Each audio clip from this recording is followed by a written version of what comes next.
नमस्कार दोस्तों, प्रकृति प्रेरणा न्यूज़ में आपका स्वागत है। साक्षात्कार की श्रृंखला में आज के हमारे मेहमान हैं सीनियर अधिवक्ता श्री सुंदरलाल शर्मा जी। सुंदरलाल शर्मा जी, शो में आपका स्वागत है। नमस्कार सर। प्रगति पैरी के दर्शकों को मेरा नमस्कार। मैं एडवोकेट एसएल शर्मा।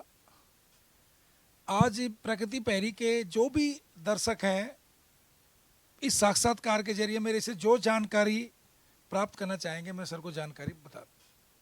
सर, पिछले एक हफ्ते से एडवोकेट साहब हड़ताल पे हैं, पूरा मामला क्या है? सर, ये हड़ताल एकदम से नहीं हुई है। इस हड़ताल के लिए पहले ही एलजी साहब को इंटीमेशन दिया गया था, क्योंकि 22 अगस्त से हमारी हड़ताल है और हड़ताल एक वाजिब कारण से है कि एलजी साहब का एक मनमाना ऑर्डर 13 अगस्त का इस ऑर्डर है। इस ऑर्डर के मुताबिक आज इस ऑर्डर के बाद कोई भी पुलिस अधिकारी कोर्ट में नहीं आएगा। वो अपने पुलिस स्टेशन में ही एक रूम बनाया जाएगा उनके लिए, वीडियो कॉन्फ्रेंसिंग के जरिए वो कोर्ट में गवाही देगा, कोर्ट में क्रॉस होगा, कोर्ट में उनका चीफ होगा। यानी वो थाने में बैठ के कोर्ट का काम थाने में बैठ के करेगा। और ये लड़ाई हम केवल पब्लिक के लिए लड़ रहे हैं, क्योंकि पुलिस का रवैया तो आप जानते हो। पुलिस चाहे तो सांप का रस्सी बना सकती है या रस्सी का सांप बना देगी। उसी चीज को वास्तविक रूप में लाने के लिए कोर्ट में ट्रायल चलता है। तो उस ट्रायल में पुलिस अधिकारी ने जो भी बातें अपनी चार्जशीट के अंदर रखी हैं, उन्हीं बातों से हम अपने क्लाइंट को इंसाफ दिलाते हैं। लेकिन अब जब पुलिस अधिकारी कोर्ट में आएगा ही नहीं, उसको कोर्ट का डर खत्म हो जाएगा। अपने पुलिस स्टेशन में बैठ करके वो अपने हिसाब से वो जवाब देगा। मान लीजिए कोई जवाब में उसको गलती हो रही है, तो वो अपनी वीडियो कॉन्फ्रेंसिंग को ऑफ कर देगा, अपने किसी साथी की मदद से वो जवाब तैयार करके फिर दोबारा आ जाएगा। इसलिए ये इंसाफ की हत्या है। ये भारत सरकार के अंदर बीजेपी गवर्नमेंट ने ये जो रवैया किया, ये बहुत गलत किया है। हमने भी बीजेपी गवर्नमेंट को चुना था, लेकिन ये हमारी गलती है कि हमने बीजेपी गवर्नमेंट को चुना। तो मेरे हिसाब से तो बीजेपी गवर्नमेंट गलत है। क्यों? कि जब वो इंसाफ को ही ख़त्म करना चाह रही है। अभी तो ये दिल्ली में लागू किया है, ये धीरे धीरे जहाँ बीजेपी की सरकारें हैं वहाँ सब जगह लागू करेगी। तो ये एक इंसाफ की हत्या है। हम इंसाफ को जीवित रखने के लिए लगातार हड़ताल पे हैं। आज 27 तारीख को भी हमारी हड़ताल है। शाम को डेली 7 बजे हमारी कोऑर्डिनेशन कमेटी होती है। दिल्ली के जितने भी जिला अदालत हैं उसकी कमेटी तय करती है कि कल का शेड्यूल क्या होगा। तो इसमें गैर कानूनी क्या है? मुझे थोड़ा सरल भाषा में समझाइए कि आम आदमी समझ सके कि इसमें गैर कानूनी क्या है। इससे पहले, इस ऑर्डर से पहले हर पुलिस अधिकारी कोर्ट में आता था, जो चार्जशीट वो बनाता था उसी चार्जशीट में हम उस हमारे क्लाइंट को बचाने के लिए जो भी हमसे बनता था हम करते थे। अगर किसी पुलिस अधिकारी ने मनमानी चार्जशीट बनाई है तो फंस जाता था। आए दिन पुलिसों को डांट पड़ना, आए दिन इनके खिलाफ बेलेबल वारंट होना। कभी कभी अब रिसेंटली साकेत कोर्ट में तो नॉन बेलेबल वारंट हो गया था, यानी पुलिस पॉस्को की कोर्ट में आ ही नहीं रही है। एसएचओ को जज साहब ने बुला लिया, शाम तक बैठा दिया। तो पुलिस अपना जो मनमाना रहिया, थाने में इनकी दादागिरी चलती है। एक निर्दोष आदमी को दोषी करार देना इनके बाएं हाथ का खेल है।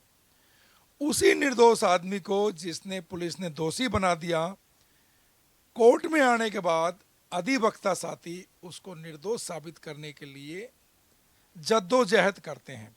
तो इन्हीं के एविडेंस में हम उसकी निर्दोषता को खोजने की कोशिश करते हैं।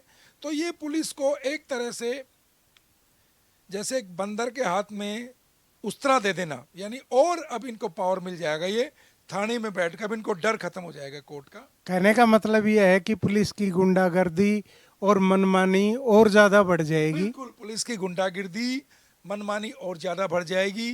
पता नहीं एलजी साहब ने क्या सोच के या किसके दबाव में आके ये अधिसूचना जारी की है। मेरे हिसाब से ये बहुत ही दुर्भाग्यपूर्ण फैसला है एलजी साहब का, उनको ऐसा नहीं करना चाहिए था। देखिए, इसमें क्या है कि आप कानून के विद्वान आदमी हैं, इसको और किसी मंच पे भी सुलझाया जा सकता है या हड़ताल ही जरूरी है? अच्छा, अगर हम हड़ताल नहीं करते तो एक तरीका और है, हम एविडेंस के लिए कोर्ट में पेश ही नहीं होंगे। अगर कोर्ट में एविडेंस के लिए पेश नहीं होंगे तो फिर केस आगे बढ़ेगा ही नहीं। हमारी मांग होगी कि जब तक वो फिजिकल कोर्ट में नहीं आएगा हम एविडेंस नहीं कराएंगे। इससे नुकसान किसका होगा? क्लाइंट का नुकसान होगा, कोर्ट के ऊपर बर्डन बढ़ेगा। ये जो बड़े बड़े जो नेता लोग बैठे हैं या इनके सिपे सलाहकार बैठे हैं, इनको नॉलेज नहीं है। अगर ये ग्राउंड रियलिटी समझते कि नीचे की कोर्टों में कितनी प्रॉब्लम होती है तो ये फैसला नहीं आता।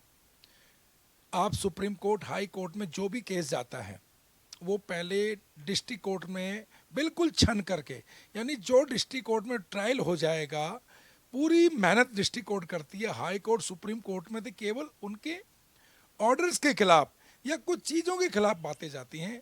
तो जितनी मेहनत डिस्ट्रिक्ट कोर्ट करता है उसके बाद भी अगर ये रवैया रहा सरकार का तो हमारे आंदोलन चलेगा। कहने का मतलब यह है कि आम आदमी की मुसीबतें और ज़्यादा बढ़ने वाली हैं। पहले ही उसको इंसाफ नहीं मिलता, अब ये जो तुगलकी फरमान है एलजी साहब का, ये इसमें चार चांद लगा देगा। ये तुगलकी फरमान है, इंसाफ पहले नहीं मिल रहा था, मैं मानता हूं आपकी बात, लेकिन अब और नहीं मिलेगा अगर यही ऑर्डर रहा तो। ये हम लड़ाई लड़ रहे हैं पब्लिक के लिए, ये हम लड़ाई लड़ रहे हैं हमारे क्लाइंट के लिए। वकीलों का कुछ नहीं बिगड़ेगा, वकील तो पहले भी कोर्ट में थे, अभी भी कोर्ट में रहेंगे। लेकिन अगर ये ऑर्डर जारी रहा, अगर ये ऑर्डर नहीं वापस लिया, इसमें सबसे ज़्यादा नुकसान क्लाइंट का है, यानी पब्लिक का है। आप आम आदमी को क्या अपील करना चाहेंगे? क्योंकि अगर आम आदमी आपके साथ खड़ा होता है, प्रॉब्लम उसी की है, आप तो उसको सिर्फ उठा रहे हैं, तो एक आम आदमी से आप क्या अपील करना चाहेंगे? मैं हाथ जोड़ के आम आदमी से अपील करता हूं, जिनके कोर्ट में केस चल रहे हैं या जिनके नहीं चल रहे हैं, इस बीजेपी सरकार के खिलाफ एक मुश्त खड़े हो जाओ। मैंने भी बीजेपी को वोट देके गलती करी, अपनी मर्जी के ये ऑर्डिनेंस लेके आते हैं, अपनी मर्जी के कानून लेके आते हैं, ये पब्लिक की समस्या का समाधान नहीं करते हैं। तो पब्लिक से रिक्वेस्ट करूंगा कि आप इस बीजेपी गवर्नमेंट को उखाड़ के फेंक दो। अब तीनों जगह दिल्ली में बीजेपी गवर्नमेंट है, फिर भी दिल्ली का बेड़ा गर्क हो रहा है। चारों तरफ पानी में दिल्ली डूब रही है, खड्डे ही खड्डे नजर आ रहे हैं, कोई विकास नहीं है। तो मैं भी अपनी गलती मानता हूं कि मैंने बीजेपी गवर्नमेंट को वोट दिया, मोदी के नाम पे वोट दिया, तो मोदी जी हमारे वोट का मिस यूज कर रहे हैं। तो पब्लिक को एक होना पड़ेगा, ऐसी गवर्नमेंट को उखाड़ फेंको जिससे हमारा नुकसान हो, मेरा यही मानना है। नहीं तो इसका कोई और बेहतर विकल्प नहीं हो सकता कि कानून वापस लिया जाए? जैसे काले कानून किसानों के खिलाफ वापस लिए थे, तो क्या आप उम्मीद करते हैं कि कानून वापस आ जाए और आम आदमी का भला हो? हमारी कोऑर्डिनेशन कमेटी की मीटिंग हो चुकी है सीएम रेखा गुप्ता जी से, लेकिन उन्होंने भी कुछ नहीं किया। और अगर एलजी साहब भी नहीं करे, जो एलजी साहब अपनी मर्जी नहीं, वो सीएम रेखा गुप्ता जी जो बोलेंगे वो करेंगे, या गृह मंत्रालय से ये ऑर्डिनेंस आया वो बोलेंगे, तो मेरे हिसाब से ये सेंट्रल गवर्नमेंट का ही रवैया है। सेंटर अपने हिसाब से ही स्टेट को चला रहा है। हाई कोर्ट या सुप्रीम कोर्ट को इसमें दखल देना चाहिए कि ये गवर्नमेंट गलत कर रही है। मेरे हिसाब से हाई कोर्ट, सुप्रीम कोर्ट को आगे आना चाहिए। इसके अलावा अभी केवल डिस्ट्रिक्ट कोर्ट के अधिवक्ता हड़ताल पे हैं। मेरी रिक्वेस्ट है कि सुप्रीम कोर्ट और हाई कोर्ट के अधिवक्ताओं को भी हड़ताल पे जाना चाहिए और पूरे भारतवर्ष के अधिवक्ताओं को एक हो जाना चाहिए पब्लिक की सुरक्षा के लिए, वरना पब्लिक को इंसाफ नहीं मिलेगा। पहले भी नहीं मिलता था, लोग पुलिस स्टेशन में जाने से डरते हैं।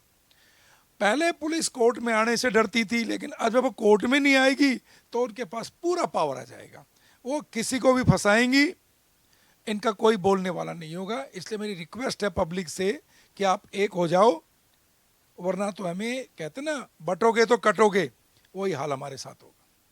प्रकृति प्रेरित न्यूज को समय देने के लिए बहुत बहुत धन्यवाद। नमस्कार सर, नमस्कार।